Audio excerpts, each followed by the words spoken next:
ओम नमः शिवाय। हमारे हिंदू धर्म में हम सभी अनेकों व्रत रखते हैं और अनेकों त्योहार मनाते हैं। इन व्रतों का और त्योहारों का हमारे जीवन पर बहुत ही सात्विक प्रभाव पड़ता है, जिससे हमारी मनोस्थिति अच्छी रहती है, घर में सकारात्मक ऊर्जा का प्रादुर्भाव होता है। इन्हीं व्रतों और उपवासों में से एक व्रत है दशा माता का। मान्यता है कि इस व्रत के प्रभाव से व्यक्ति का बुरा समय जल्दी दूर हो जाता है और अच्छा समय वापस आ जाता है। कहा जाता है कि जब किसी व्यक्ति की दशा खराब चल रही होती है तो उसके सभी कार्यों में रुकावट और बाधाएं आने लगती हैं। इसीलिए दशा माता का व्रत करके माँ दशा माता उसके बुरे समय को शीघ्र दूर करके शुभ समय में परिवर्तित करती हैं। पौराणिक मान्यता के अनुसार प्रत्येक सुहागन या विधवा स्त्री को घर की दशा सुधारने एवं सुख समृद्धि लाने के लिए दशा माता का व्रत और पूजन अवश्य करना चाहिए। दशा माता का व्रत और पूजन चैत्र मास के कृष्ण पक्ष की दशमी तिथि को किया जाता है। व्रत और पूजन के साथ साथ दशा माता की कहानी पढ़ने और सुनने का भी अत्यधिक महत्व है। इस व्रत में होली के दूसरे दिन से पूजन प्रारंभ करके 10वें दिन समापन किया जाता है। व्रत करने वाली स्त्री प्रातः स्नान आदि करके पूजन सामग्री एकत्रित करके पूजा करती है और दशा माता की कथा पढ़ती है। पूजन विधि कुछ इस प्रकार से है। सबसे पहले घर की कोई स्वच्छ दीवार चुनकर उस पर स्वास्तिक बनाएं।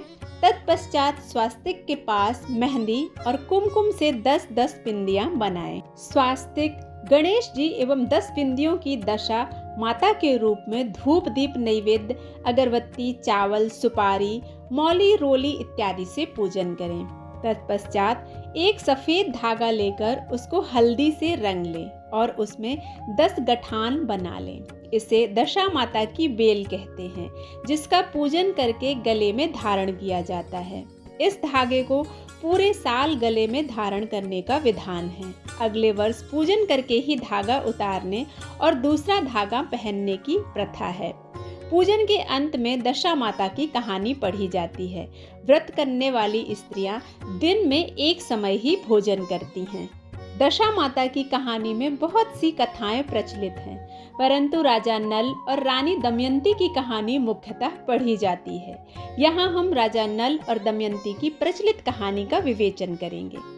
दशा माता की कथा कुछ इस प्रकार से है। एक समय की बात है, नरवल कोट नामक राज्य में राजा नल और रानी दमयंती अपने 2 पुत्रों पुत्रवधुओं और पौत्रों के साथ सुखपूर्वक जीवन व्यतीत कर रहे थे।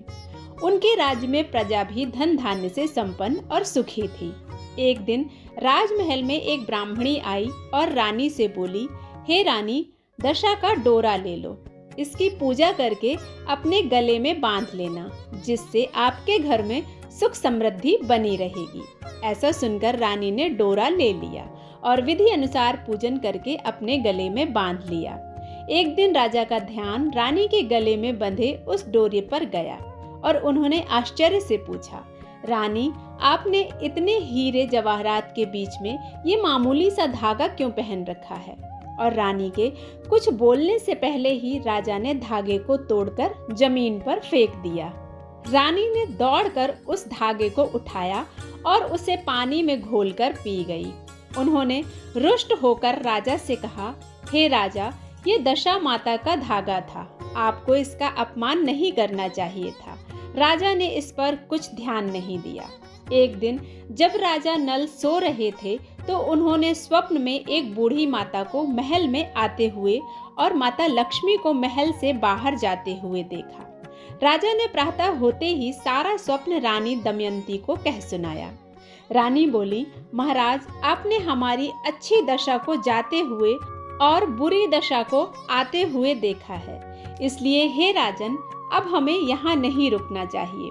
दोनों ने फैसला करके अपनी बहुओं को पीहर भेज दिया और पुत्रों को राजा भील के पास छोड़कर एक पौत्र को लेकर देश छोड़कर चले गए। कुछ समय चलने के पश्चात राजा नल के सेठ मित्र का गांव आया। दूतों ने राजा नल के आगमन की खबर सेठ को सुनाई और बताया कि राजा रानी और उनका पोता सब फटेहाल पैदल आ रहे हैं।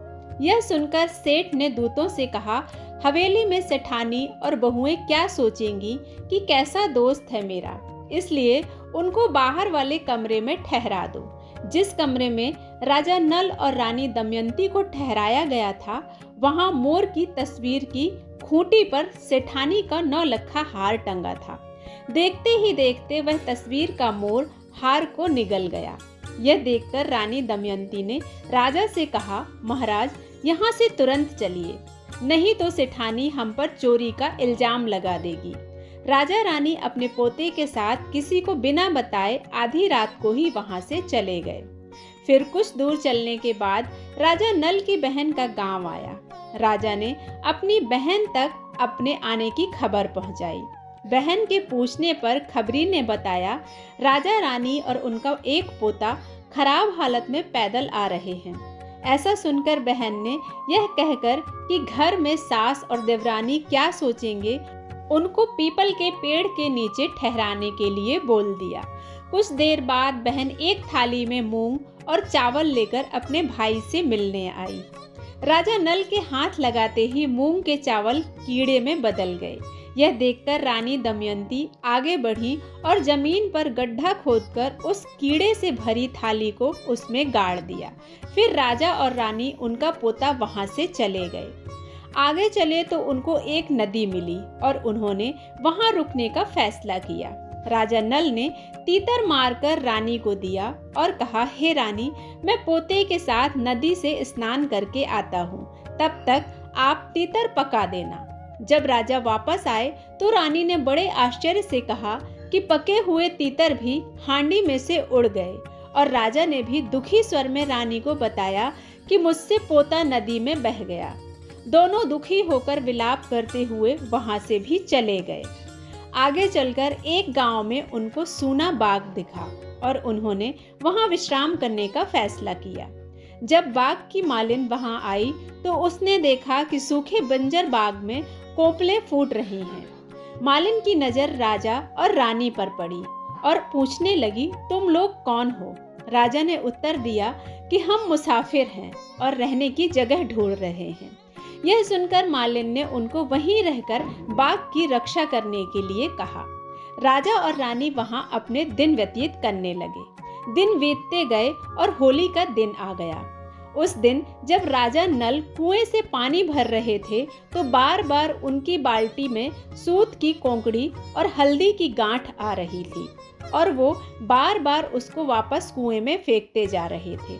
रानी ने जब राजा को ऐसे करते हुए देखा तो पूछा, हे स्वामी, आप ये क्या कर रहे हैं? तब राजा ने रानी को उसका कारण बताया। राजा की बात सुनकर रानी ने कहा कि अगली बार जब आपकी बाल्टी में सूत की कोंकड़ी और हल्दी की गांठ आए तो उसको मुझे दे दीजिए। राजा यह सुनकर नाराज हुए और बोले, रानी, आपकी ही वजह से आज हमारी यह दशा हुई है और आप फिर से वही सब करना चाहती हैं। परंतु जब बाल्टी में वापस वही वस्तुएं आईं तो राजा ने उन्हें रानी को सौंप दिया। रानी ने होलिका दहन के दिन होली को झाल देकर अगले दिन दशा माता का व्रत किया और डोरा लिया।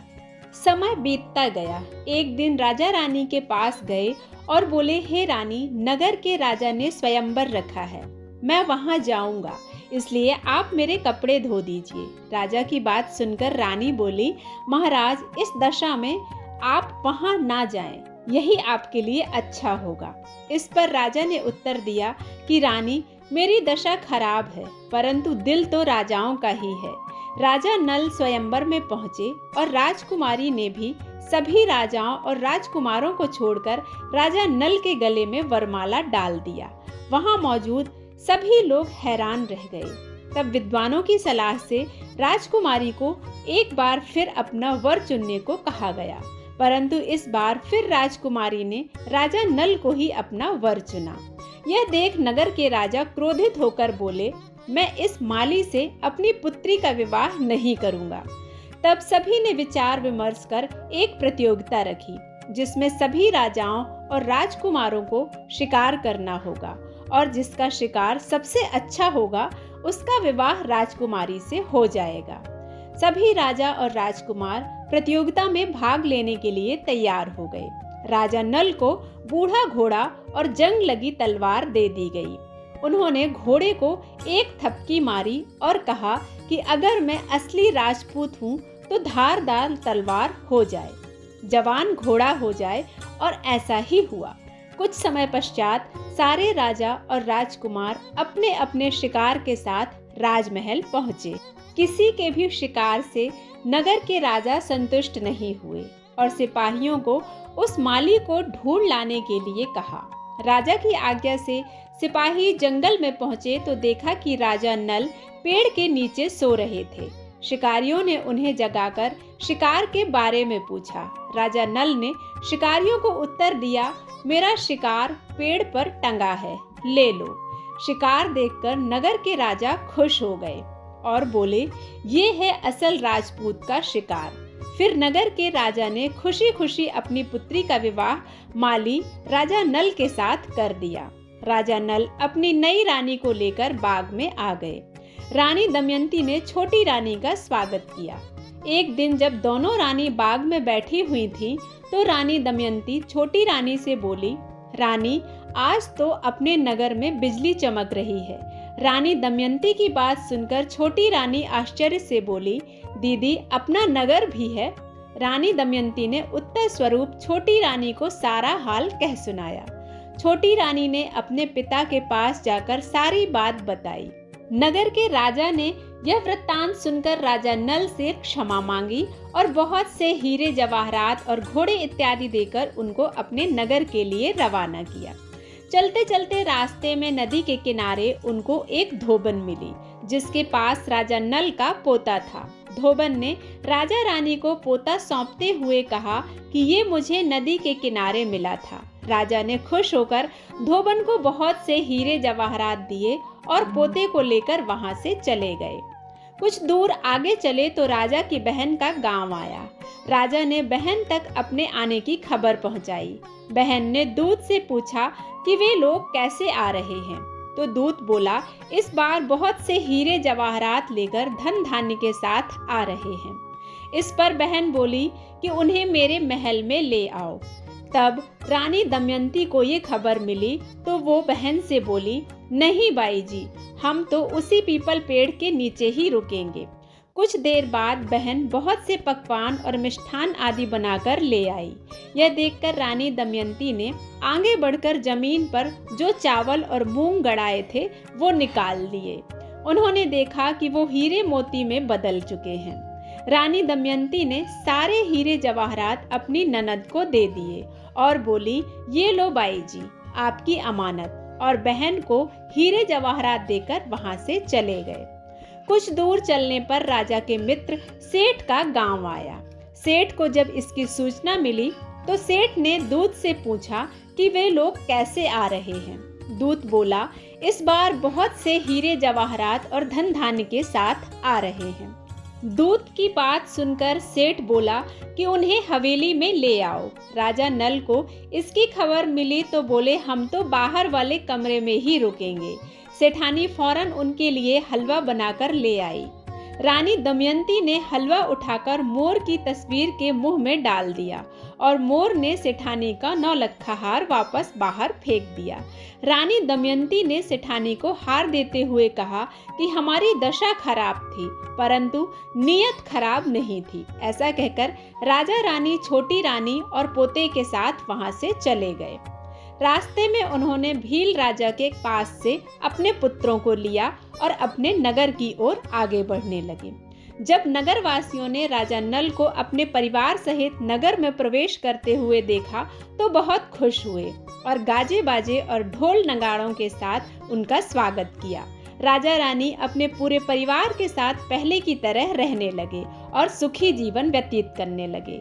जैसे दशा माता ने राजा नल और रानी दमयंती की बुरी दशा को अच्छी दशा में बदल दिया, वैसे ही इस दशा माता की कहानी पढ़ने और सुनने वाले हर व्यक्ति पर माँ अपनी कृपा इसी तरह से बनाए रखें। आशा करती हूँ यह दशा माता की कथा आप सभी को पसंद आई होगी। अगर पसंद आती है तो आप इसे लाइक करें, शेयर करें और सब्सक्राइब करना बिल्कुल ना भूलें। मिलते हैं एक नई कथा के साथ, तब तक के लिए ओम नमः शिवाय।